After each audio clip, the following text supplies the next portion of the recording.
Perkenalkan, nama saya Heina Cikaisa dan teman saya Natania Yunita Dharma. Kami dari Universitas Kristen Satya Wacana Salatiga. Pada kesempatan kali ini kami akan mengangkat isu mengenai kesenjangan pada tenaga kerja perempuan di Indonesia. Nah, tentunya hal ini juga berkaitan dengan agenda dari ASEAN mengenai Women's Economic Empowerment. Sehingga dari kasus ini kami ingin melihat bagaimana kesenjangan ekonomi yang terjadi pada tenaga kerja perempuan di Indonesia dan ingin melihat bagaimana pengaruh dari Women's Economic Empowerment pada tenaga kerja perempuan di Indonesia. Isu kesetaraan gender merupakan isu yang selalu hangat untuk dibicarakan.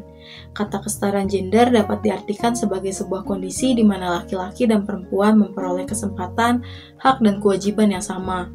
Untuk mewujudkan kesetaraan gender, dibutuhkan pemberdayaan perempuan atau women empowerment. Salah satu upaya untuk mewujudkan pemberdayaan perempuan adalah dengan memaksimalkan peran perempuan di bidang ekonomi. Tidak dapat dipungkiri bahwa ekonomi merupakan kunci dari segala bidang kehidupan. Pemberdayaan ekonomi merupakan kunci untuk mewujudkan pemberdayaan perempuan yang sesungguhnya. Namun, pemberdayaan perempuan di bidang ekonomi masih belum mendapatkan perhatian yang cukup. Asia Tenggara merupakan kawasan regional dengan tingkat GDP tertinggi ketujuh di dunia. Tidak dapat dipungkiri bahwa keberhasilan Asia Tenggara untuk memperoleh GDP yang tinggi tidak lepas dari peran dan produktivitas tenaga kerja di dalamnya. Berdasarkan data ASEAN di tahun 2016, ada banyak sekali contoh-contoh permasalahan yang dihadapi oleh tenaga kerja perempuan di Asia Tenggara. Contohnya, rendahnya partisipasi perempuan, upah yang diterima minim, serta ketimpangan di bidang pendidikan dan di bidang keahlian. Pada kenyataannya, negara-negara anggota ASEAN memberikan perlindungan dalam rangka mewujudkan kesetaraan gender. Namun, hal ini menimbulkan pertanyaan tentang peran negara dalam melindungi hak-hak perempuan, karena pada kenyataannya, diskriminasi ekonomi pada perempuan masih sangat tinggi, dan ketimpangan antara tenaga kerja laki-laki dan perempuan masih sangat terlihat, salah satunya di Indonesia. Indonesia merupakan salah satu negara dengan tingkat penduduk tertinggi di Asia Tenggara. Jumlah penduduk Indonesia per tahun 2019 mencapai angka 265 juta, dengan total perincian penduduk perempuan sebanyak 131 juta dan penduduk laki-laki sebanyak 133 juta. Hal ini berpengaruh pada ketersediaan lapangan kerja. Banyaknya penduduk Indonesia membuat persediaan lapangan kerja menjadi sangat terbatas. Sayangnya, partisipasi tenaga kerja perempuan di Indonesia masih sangat rendah. Berdasarkan data International Labour Office, diketahui bahwa partisipasi tenaga kerja wanita dari tahun 1990 sampai dengan 2015 hanya berada di angka 50%. Angka ini tentu sangat mengkhawatirkan karena tingkat kesenjangan antara pekerja laki-laki dengan pekerja perempuan mencapai 33,6% di tahun 2015. Salah satu upaya ASEAN sebagai organisasi regional dalam mengatasi masalah ketimpangan gender di Asia Tenggara adalah dengan mengadakan WEE. WEE atau Women Economic Empowerment merupakan agenda ASEAN yang ditujukan untuk memberikan dukungan terhadap perempuan, terutama di bidang ekonomi.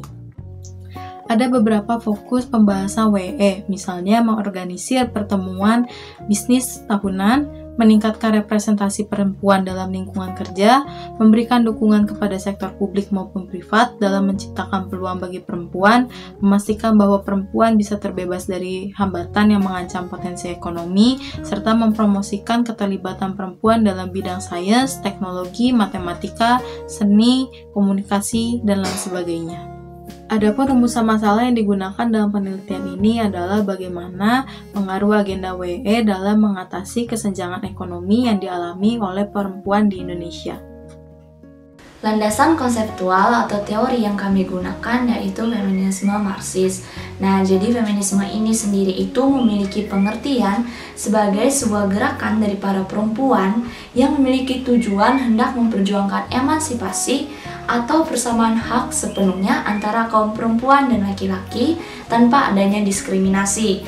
Gerakan feminisme ini itu muncul di latar belakangi oleh adanya kesenjangan atau ketimpangan antara kaum perempuan dan laki-laki di tatanan masyarakat, Sehingga hal ini memunculkan kesadaran dari para kaum perempuan untuk menghapuskan ketimpangan tersebut.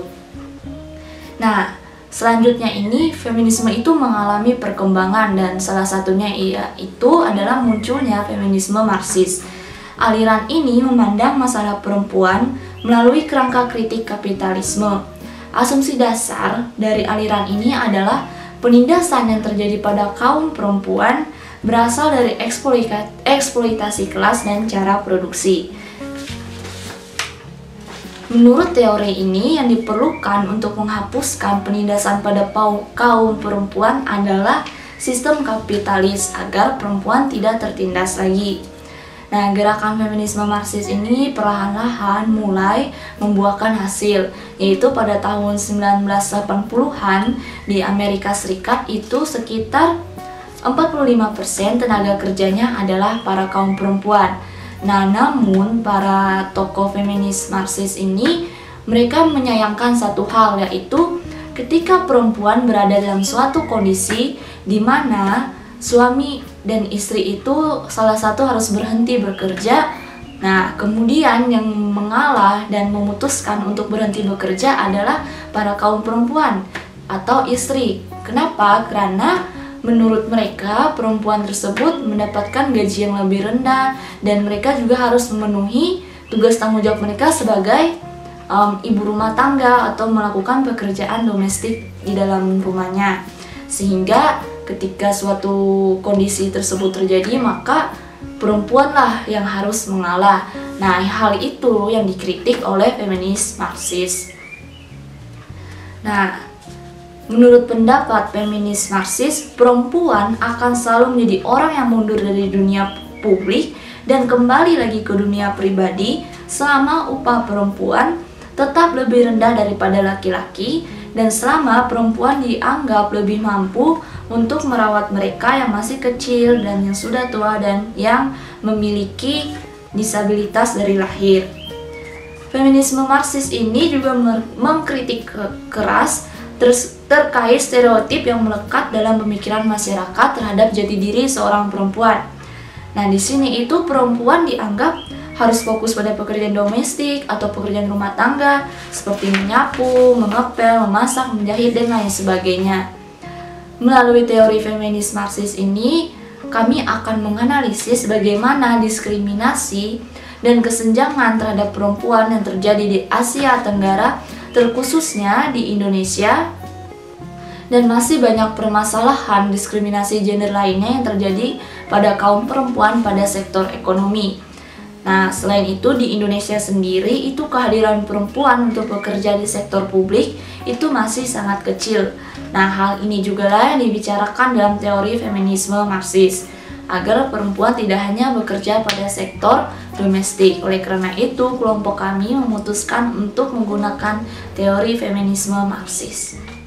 Jadi, tujuan dan manfaat dari penulisan kami ini adalah untuk mengetahui bagaimana pengaruh agenda dari ASEAN mengenai Women's Economic Empowerment pada kesenjangan ekonomi yang dialami oleh tenaga kerja perempuan di Indonesia. Nah, selanjutnya itu manfaatnya itu adalah untuk memberikan informasi kepada pembaca mengenai kesenjangan seperti apa yang terjadi di Indonesia terhadap tenaga kerja perempuan.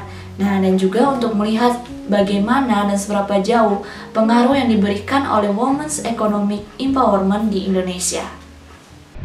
Selanjutnya kita akan berbicara mengenai bagaimana kesenjangan ekonomi bagi para pekerja perempuan di Indonesia. Jadi para pekerja perempuan di Indonesia itu mengalami kesenjangan pada pemberian upah dan jam kerja.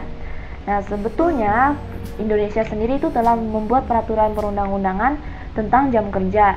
Jadi di dalam peraturan tersebut dalam seminggu itu hanya diperbolehkan bekerja selama 40 jam. Namun pada kenyataannya didapati hampir separuh perempuan yang bekerja atau sebesar 44,49% yang bekerja lebih dari 40 jam selama seminggu. Begitu pula dengan pemberian upah. Jadi menurut Menteri Keuangan Republik Indonesia yaitu Sri Mulyani, pekerja perempuan di Indonesia itu mendapatkan gaji 23% lebih rendah dibandingkan para pekerja laki-laki. Nah, selanjutnya itu juga berbicara mengenai kesenjangan pada pemberian hak cuti. Jadi para perempuan ini sebetulnya memiliki hak maternitas di mana mereka berhak untuk mendapatkan cuti ketika sedang mengandung. Namun pada kenyataannya banyak para perempuan yang lebih memilih untuk bekerja walaupun sedang dalam kondisi mengandung. Dikarenakan menurut mereka mereka memberitahukan hal tersebut kepada atasan mereka atau menyembunyikannya, pada akhirnya tetap sama saja. Mereka tetap harus memenuhi target yang telah ditentukan oleh perusahaan atau pabrik tersebut. Nah, contohnya itu ada pada PT KBN Jakarta Utara. Menurut BBC, di sana banyak perempuan yang tetap bekerja walaupun sedang dalam kondisi mengandung. Nah, kesenjangan-kesenjangan tersebut tadi sangat berpengaruh pada tingkat partisipasi angkatan kerja bagi perempuan di Indonesia. Jadi, tingkat partisipasi perempuan itu hanya berjumlah 50,89%, sedangkan laki-laki itu berjumlah 82,51%. Nah, begitu pula para perempuan banyak memilih untuk bekerja informal saja atau dengan membuka usaha di rumah atau membuka warung di rumah, itu berjumlah 61,37% dibandingkan dengan para perempuan yang bekerja di sektor formal yang hanya berjumlah 38,63%.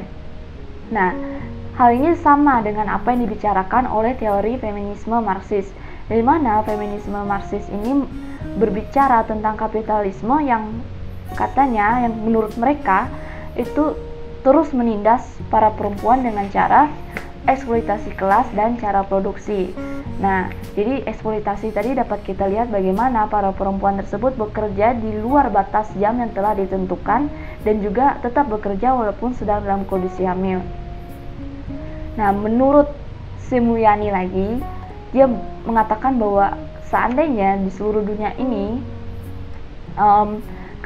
ketidaksetaraan gender itu dapat diatasi dengan baik, maka pada tahun 2025 produk domestik bruto itu akan meningkat sekitar 12 triliun US dollar.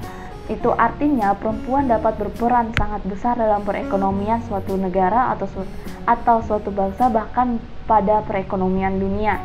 Jadi sehingga kesetaraan gender tersebut tidak hanya dapat dilihat dari sisi keadilan, namun juga pada kesejahteraan ekonomi. Sebenarnya ada 6 topik agenda WE, namun untuk penelitian ini kami akan memfokuskan pada topik pertama, yaitu memaksimalkan peran perempuan di bidang ekonomi. Dalam hal ini, ASEAN bekerja sama dengan OECD untuk membuat rekomendasi-rekomendasi kebijakan yang bisa dimanfaatkan oleh negara anggota. OECD membagi beberapa topik yang sudah dibahas oleh WE ke dalam beberapa rekomendasi kebijakan. Karena kami berfokus pada topik yang pertama, maka kami akan berfokus juga di kebijakan yang berkaitan dengan topik pertama. Tapi kami hanya memilih 3 kebijakan saja, yaitu memerangi diskriminasi gender pada pasar tenaga kerja, memberikan fleksibilitas pada jam tenaga kerja, serta membuat parental leave lebih efektif. Salah satu contoh diskriminasi gender adalah pembagian upah berdasarkan gender. Ada beberapa alasan mengapa terdapat pembagian upah berdasarkan gender. Yang pertama, tenaga kerja perempuan itu tidak dianggap sebagai kepala keluarga, sehingga upah yang didapatkan lebih kecil dibandingkan tenaga kerja laki-laki. Yang kedua, pengalaman kerja juga ikut menentukan besaran upah yang diterima. Poin yang kedua adalah fleksibilitas pada jam kerja. Fleksibilitas pada jam kerja ini sangat berpengaruh pada produktivitas kerja tenaga kerja perempuan. Nah, konsep fleksibilitas ini dibagi menjadi 2. Yang pertama itu flexible daily hours dan compressed working weeks. Nah, kalau flexible daily hours ini berarti fleksibilitas kerja berdasarkan kesepakatan antara perusahaan dengan seseorang, sehingga seseorang bisa menentukan sendiri kapan waktu untuk masuk ke kantor. Sedangkan compressed working weeks berarti sistem kerjanya dipadatkan menjadi beberapa hari dalam 1 minggu saja. Hal ini tentu lebih efektif apabila dibandingkan dengan jam baku yang ditentukan oleh undang-undang, karena dalam pasal 77 Undang-Undang Nomor 13 Tahun 2003 tentang Ketenagakerjaan disebutkan bahwa jam kerja tenaga kerja dibagi menjadi 2 kategori. Yang pertama itu jam kerja untuk 6 hari dalam seminggu dengan waktu 7 jam sehari atau 40 jam selama seminggu. Dan yang kedua jam kerja untuk 5 hari selama 8 jam atau 40 jam selama 1 minggu. Rekomendasi kebijakan yang ketiga adalah parental leave. Parental leave merupakan komitmen pemerintah Indonesia dalam mewujudkan pengarus utama gender atau PUG. Dalam hal ini, tenaga kerja perempuan diberikan hak cuti untuk melahirkan selama 3 bulan, yang dihitung 1,5 bulan sebelum melahirkan dan 1,5 bulan setelah melahirkan. Hak ini mengacu pada Undang-Undang Nomor 13 Tahun 2003 tentang Ketenagakerjaan Pasal 85. Selain mendapatkan hak untuk cuti, tenaga kerja perempuan juga berhak untuk mendapatkan gaji penuh selama mengambil cuti dan juga tunjangan melahirkan dari perusahaan. Kesimpulannya, yang pertama, tenaga kerja perempuan di Indonesia banyak mengalami kesenjangan dibandingkan dengan laki-laki. Hal tersebut dapat dilihat dari jumlah tingkat partisipasi perempuan di pasar kerja dan rendahnya tingkat partisipasi perempuan yang bekerja di sektor formal. Yang kedua, hal-hal seperti ini yang dikritik oleh feminis Marxis mengenai eksploitasi tenaga kerja dan stereotip yang menempatkan perempuan hanya untuk berada di sektor domestik saja. Yang ketiga, Indonesia sudah memiliki kesadaran akan pentingnya kesetaraan gender jauh sebelum WE dibentuk. Yang keempat, walaupun sudah memiliki kesadaran akan kesetaraan gender, namun masih ada banyak hal yang harus diperbaiki. Salah satunya terkait dengan diskriminasi upah yang masih sering terjadi di Indonesia. Oleh karena itu, sudah seharusnya WE hadir untuk memberikan solusi akan masalah ketimpangan gender di Indonesia, dengan harapan ke depannya kesadaran akan gender di Indonesia bisa terus meningkat.